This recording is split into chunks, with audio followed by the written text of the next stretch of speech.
안녕하세요. 성경 통독을 돕는 바이블 가이드입니다. 오늘은 오바댜와 요나 말씀입니다. 오바댜와 요나는 형식, 대상, 시기도 다릅니다. 오바댜는 에돔의 심판에 대해 얘기하고 있지만 요나는 아수르의 심판에 대해 얘기하고 있습니다. 하지만 두 책은 심판과 구원에 대해 얘기하고 있다는 점에서 그 공통점이 있습니다. 또한 하나님께서는 언제나 심판에 대해서 말씀하시면서 언제나 구원의 길을 말씀해 주셨습니다. 오바댜 말씀은 에돔을 향한 심판에 대해 기록하고 있습니다. 에돔은 이스라엘과 형제의 나라입니다.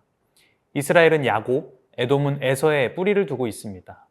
하지만 이들은 계속 사이가 좋지 않았습니다. 서로 가깝지만 먼 나라입니다. 에돔은 이스라엘이 침략을 당할 때, 공격당할 때 도와주지 않았습니다. 오히려 이스라엘의 물건을 약탈해 갔습니다.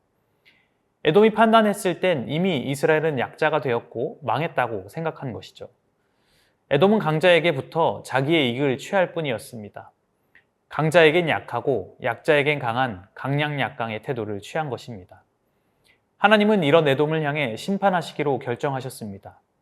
하나님은 형제를, 이웃을 미워하는 자를 싫어하시기 때문입니다. 약한 자를 오히려 세우시고 강한 자를 무너뜨리시는 분입니다. 에돔은 결국 그들의 형제를 버린 죄로 망하게 될 것입니다. 하지만 그들에게 억압받았지만 끝까지 하나님을 의지한 새 이스라엘은 구원을 받을 것입니다. 하나님의 긍휼을 구하는 자들을 구원하실 것입니다. 하나님은 악인도 사용하실 수 있는 분입니다. 하나님의 뜻대로 사용하시죠. 그럼 하나님께 불순종하는 선지자도 쓰실 수 있을까요? 당연히 가능합니다. 하나님 앞에 불순종하는 요나마저도 하나님께서는 쓰실 수 있습니다. 요나를 향한 하나님의 명령은 이스라엘의 철천지 원수 아수르의 수도 니느웨로 가서 회개를 선포하는 것이었습니다. 아수르가 망하길 바랬던 요나는 반대로 가는 다시시생 배를 타게 됩니다. 하나님은 폭풍으로 요나를 막으셨고 심지어 큰 물고기를 예비하셔서 그를 니느웨로 가게 하십니다. 요나는 3일 동안이나 물고기 배에서 어떤 생각을 했을까요? 위기의 상황에 끌어오르는 믿음 같은 것이 있었던 것 같습니다. 자신이 알고 있는 하나님에 대한 지식을 총동원하여 간절히 기도하게 됩니다. 요나의 모습은 회개보단 당당한 요구처럼 보이기도 합니다. 처절한 회개보단 종교인의 간구 같습니다. 그럼에도 하나님께서는 물고기에게 명령하여 니느웨 쪽 육지에 요나를 토하게 하십니다. 그의 뻣뻣한 목은 그 큰 위협 속에서도 여전히 꺾이지 않았습니다. 요나는 3일을 돌아야 다 돌 수 있는 니느웨 성에서 단 하루만 회개를 선포할 뿐입니다. 신기하게도 하루 만에 니느웨 왕이 온 도시에 회개를 선포하고 금식하게 됩니다. 하나님은 그들을 향한 진노를 그치게 되죠. 이제부터 진짜 문제가 시작됩니다. 요나는 하나님의 오래 참으시는 성품을 두고 비꼬기 시작합니다. 하나님, 내가 그러실 줄 알았습니다. 그래서 내가 니느웨 안 간다고 하지 않았습니까?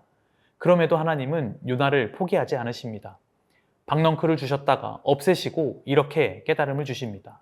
4장 10절, 11절 말씀입니다. 여호와께서 이르시되 내가 수고도 아니하였고 재배도 아니하였고 하룻밤에 났다가 하룻밤에 말라버린 이 박넝쿨을 아꼈거든. 하물며 이 큰 성읍 니느웨에는 좌우를 분별하지 못하는 자가 12만여 명이요 가축도 많이 있나니 내가 어찌 아끼지 아니하겠느냐 하시니라. 하나님은 왜 굳이 이런 일을 하셨을까요? 단순히 니느웨를 구원하기 위한 것이었다면 더 순종적인 선지자를 보냈어도 됐었습니다. 그럼에도 요나를 보내신 것은 이스라엘을 깨우쳐 주기 위한 것이었기 때문입니다. 이스라엘에 임한 은혜가 당연한 것이 아니라는 사실, 이스라엘이 특별해서 주신 은혜가 아니라는 것을 깨닫게 하기 위한 것이었습니다. 요나와 같이 목이 뻣뻣한 이스라엘 백성들이 회개하게 하시고 하나님의 진심을 알게 하기 위해서였습니다. 이방 나라를 향한 긍휼의 마음을 가르쳐 주시기 위한 것이었습니다.